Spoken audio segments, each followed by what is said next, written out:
But, we're just talking about the Raiders with Shedeur Sanders possibly wanting to go there. And they're going to be going up against the Miami Dolphins in Miami. What are our initial thoughts on this game, Christian? Miami by 1 million. That's it. No Aiden O'Connell. I think Gardner Minshew is going to struggle against a Miami defense that is kind of a fresh team. Like I do appreciate their defense. Seiler, Zach Seiler is one of my favorite players in the NFL. He's a grinder.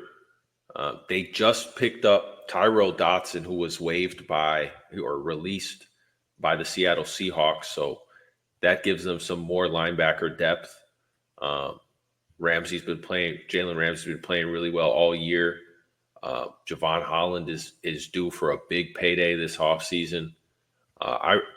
This defense is really coming into their own. It sucks that Jalen Phillips is out for the year again. But with Chop Robinson, he's playing. He's getting starting reps.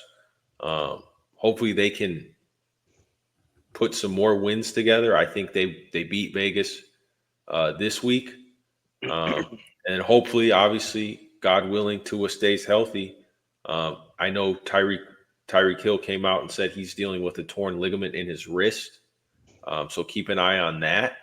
But I think they can string together a few wins here and stay in the hunt,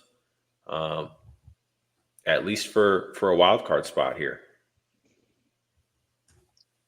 Yeah, I'm with you, Christian. I only look to Miami here, and this is just a totally different team with Tua out there. And I know that wasn't the best offensive showing on Monday Night Football, but it's they're way more trustworthy of a team when Tua's out there than whoever they trot out there as the backup quarterback, whether it be Snoop Huntley or what's his name, Skylar Thompson. Yeah. And the Raiders, look, I think I know we touched on the Raiders in the previous segment. This is a team that I think Antonio Pierce is one and done, and they're going to draft a quarterback. That I feel like that's kind of been the plan all along for them. I don't think that they were even really trying to win this year.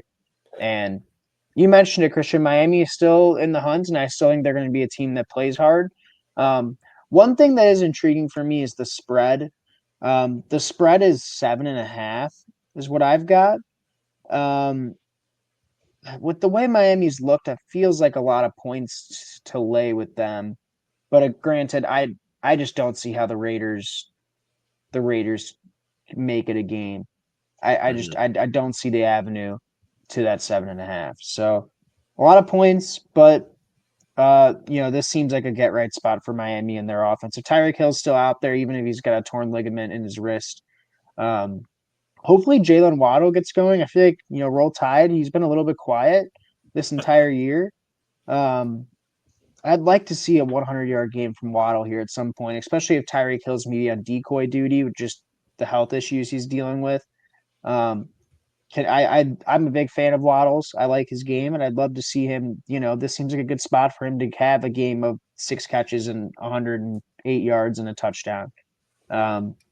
So, yeah, I'm with you. Miami is the only play here that I could look to pick.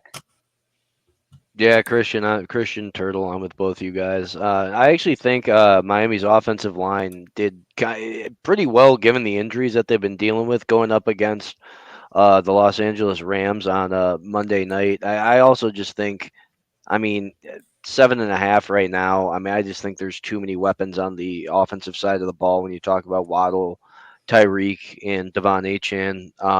Going up against the Raiders. Going up against the Raiders off the bye. And what is likely to probably, do we know if it's going to be Gardner? It's probably going to be Gardner Minshew over Aiden O'Connell playing. He's still got the thumb injury. Yeah. And I like the Dolphins to win by a touchdown. I kind of do lean the under just with I think how well, or at least not how well, but just the momentum I think that their defense is going to be coming into the game with. Having given up 15 points to the Rams, so I think a play on the total, maybe tease it up to 45 and then play the under on that. But I like the Dolphins at 7.5 to take care of business, especially at home. Raiders coming across the country. For they're going to be standing in the sun. I don't see a way the Dolphins lose this one.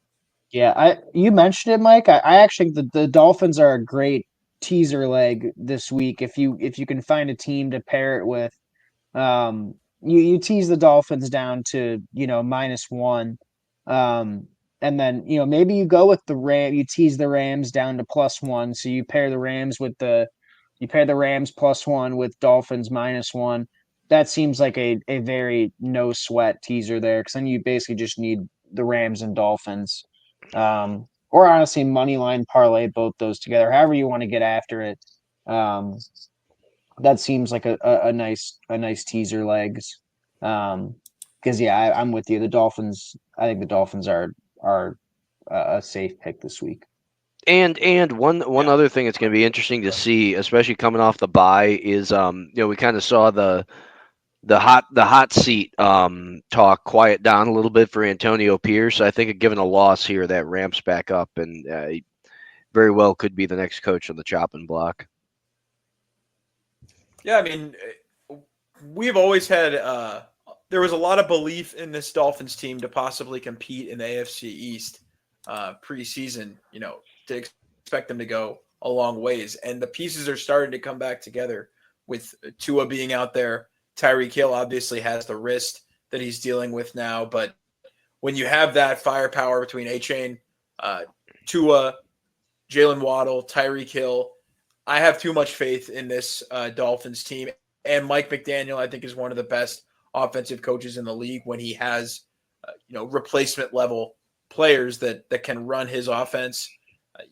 I expect the Dolphins to roll in this game. And I think that Antonio Pierce is not long for this job. I think the Raiders are going to undergo a major overhaul this offseason.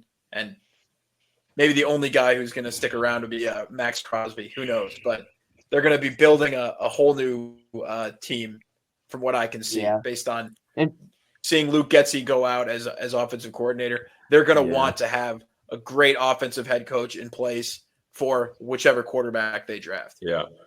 It feels very, very similar to the David Culley, Lovie Smith era Texans, where they kind of just hire a nondescript, coach to kind of just tank a year, and then you wait patiently to go get your guy. And they fired the O-line coach and the quarterback coach. I mean, it's kind of like, allow me to go coward here. Who's left to call plays there? Yeah, no, allow me to go coward here, but it's like changing it's changing a tire on a moving car. Like, I mean, it's just there's nowhere to go, but to stumble and kind of peter out what has just been a disappointing season. Yeah, two things. I just have two things real quick. Pat, first of all, start bench cut, Matt Nagy, Shane Waldron, and Luke Getsy. And then, is there any chance that Dion could be enticed to take a head coaching job with the Las Vegas Raiders? Well, let me just say, rank them 1 to 3. Give me Nagy, Getsy, Waldron is what I'll say. At least Getsy could manufacture a run game at some level. And Matt Nagy, if he had an offensive line, who knows? Maybe he would have been able to get that Andy Reid offense humming. But Shane Waldron's offense made no sense. But we don't have to go too in depth on the Bears coaching misgivings in this. And then what was your other question? Shador or Dion? Any chance we see Dion in Vegas? Oh my God, that would be cinema, right? If you had the Raiders get Dion and his son to come to from Colorado to Las Vegas, who knows? First Take was throwing. I don't expect it to happen. Do that. Dallas, yeah. If that could be one. Yeah, that would be one. I know it's First Take, so talk it's about a clash. Take a clash of personalities. Dallas hot take. Jerry Jones and Deion Sanders.